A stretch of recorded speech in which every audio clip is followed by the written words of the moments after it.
नमस्कार दोस्तों, आप सभी का स्वागत है हमारे YouTube चैनल में। हम देख रहे हैं बायोलॉजी का क्वेश्चन। चलिए देखते हैं फर्स्ट नंबर क्वेश्चन। एंटीबॉडीज का निर्माण किसके द्वारा होता है? तो हमारा जो आंसर होगा वो क्या होगा, तो लिम्फोसाइट के द्वारा होता है। ठीक है, चलिए थोड़ा सा देखते हैं कि लिम्फोसाइट्स जो हैं वो कितने तरह के होते हैं। तो लिम्फोसाइट्स जो होते हैं वो दो तरह के हैं ना, T lymphocytes and B lymphocytes. ठीक है, और ये भी ध्यान रखेंगे कि ये लिम्फोसाइट्स जो हैं वो WBC के मुख्य घटक हैं। ओके, चलिए नेक्स्ट आगे की ओर बढ़ते हैं। थोड़ा सा ध्यान रखेंगे कि ये लिम्फोसाइट्स जो होता है वो थाइमस ग्लैंड में परिपक्व होता है, मैच्योर होता है, और बी लिम्फोसाइट्स जो होता है वो बोन मैरो में विकसित होता है। ठीक है ना, तो इतने चीज़ हम ध्यान रखेंगे एग्जाम पॉइंट ऑफ व्यू से। चलिए नेक्स्ट सवाल की ओर बढ़ते हैं कि ब्लड प्लेटलेट्स, ठीक है, ब्लड प्लेटलेट्स जो है वो है ना, जैसे कि के संदर्भ में निम्नलिखित में से क्या सही है? ठीक है, नेक्स्ट क्वेश्चन देखेंगे। ब्लड प्लेटलेट्स के संदर्भ में निम्नलिखित में से क्या सही है? फर्स्ट ऑप्शन है आपका, उन्हें थ्रोम्बोसाइट भी कहते हैं, उनमें प्रमुख अभिकेंद्रक होते हैं, यह फेगोसाइटोसिस में निहित होता है, और चौथा जो ऑप्शन है आपको हीमोग्लोबिन रखता है। ठीक है ना, तो याद रखेंगे ये फर्स्ट नंबर जो होता है हमारा आंसर होता है। क्यूसी क्या कहते हैं हम लोग, तो उन्हें थ्रोम्बोसाइट भी कहते हैं।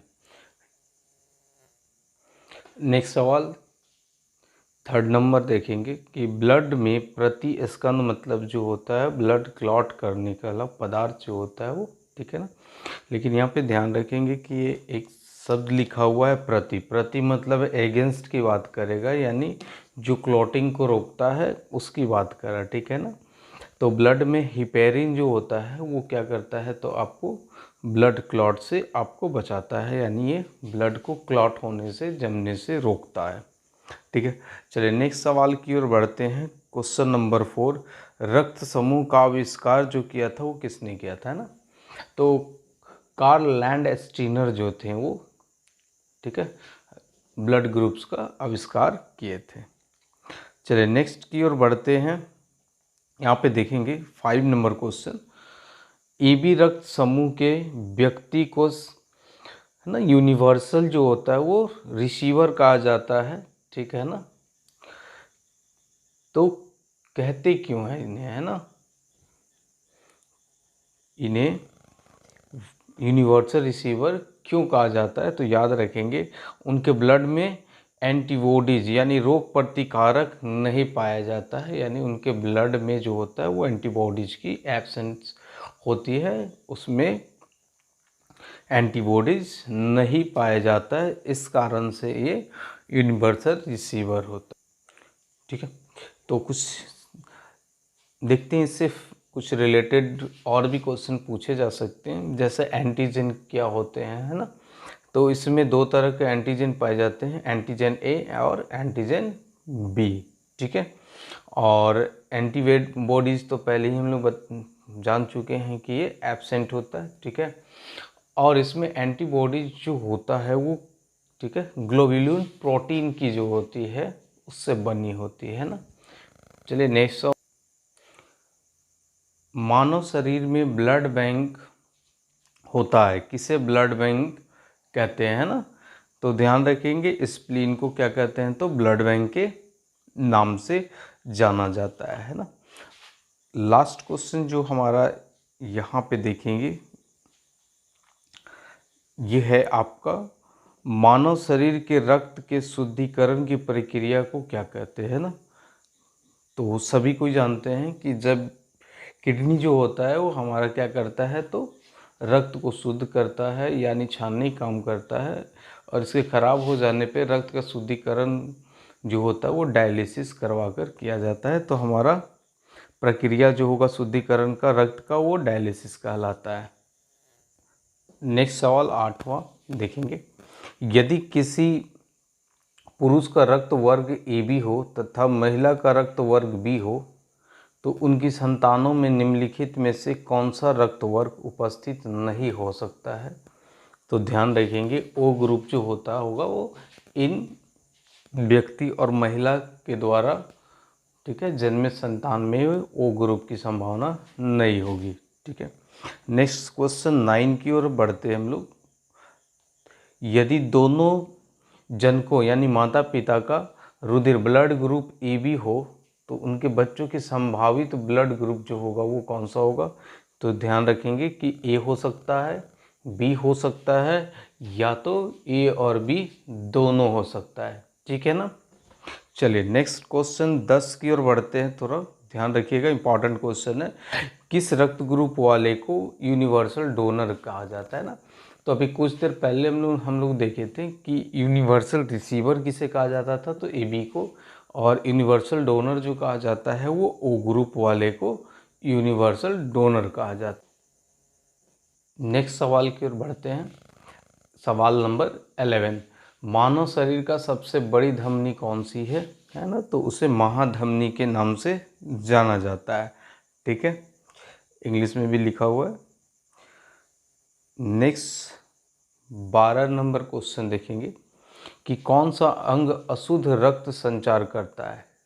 ठीक है ना, अशुद्ध रक्त संचार करने वाले को क्या कहते हैं, तो पल्मोनरी धमनी कहा जाता है। चलिए नेक्स्ट सवाल देखेंगे, क्वेश्चन नंबर 13। किनकी धमनियों के भित्तियों पर, है ना, रक्त द्वारा डाले गए दबाव को रक्त दाब कहते हैं ना। सुने होंगे, ब्लड प्रेशर के नाम से भी इसे जाना जाता है ना, इंग्लिश में इसे ब्लड प्रेशर कहते हैं। तो धमनियों पर, है ना, किनकी दीवार पे ये दबाव डाला जाता है, तो याद रखेंगे धमनियों के वाल पे ये क्या करता है, तो प्रेशर बनाता है ना। क्वेश्चन नंबर 14 में देखेंगे कि कुछ फैक्ट इंपॉर्टेंट जो होंगे वो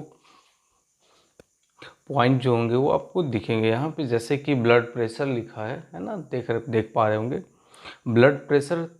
ठीक है, जिसे हम लोग किसमें मापते हैं, तो इसका जो होता है उच्च और निम्न के बेसिस पे रखा जाता है। उच्च पे क्या होता है, तो 120 और निम्न पे 80 mmHg पे, है ना।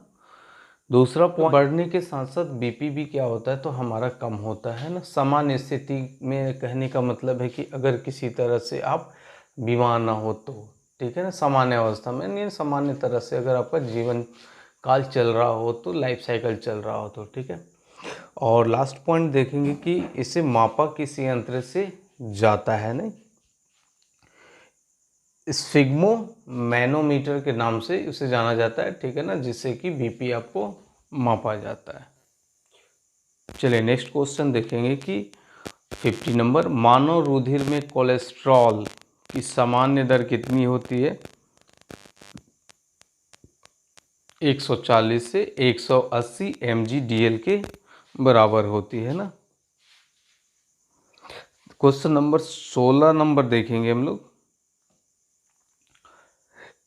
16 नंबर में बोल रहा है कि हीमोफीलिया सभी ने सुना होगा अगर, तो हीमोफीलिया में होता क्या है, तो ब्लड क्लॉट जो होता है वो बहुत लेट से बनता है ना।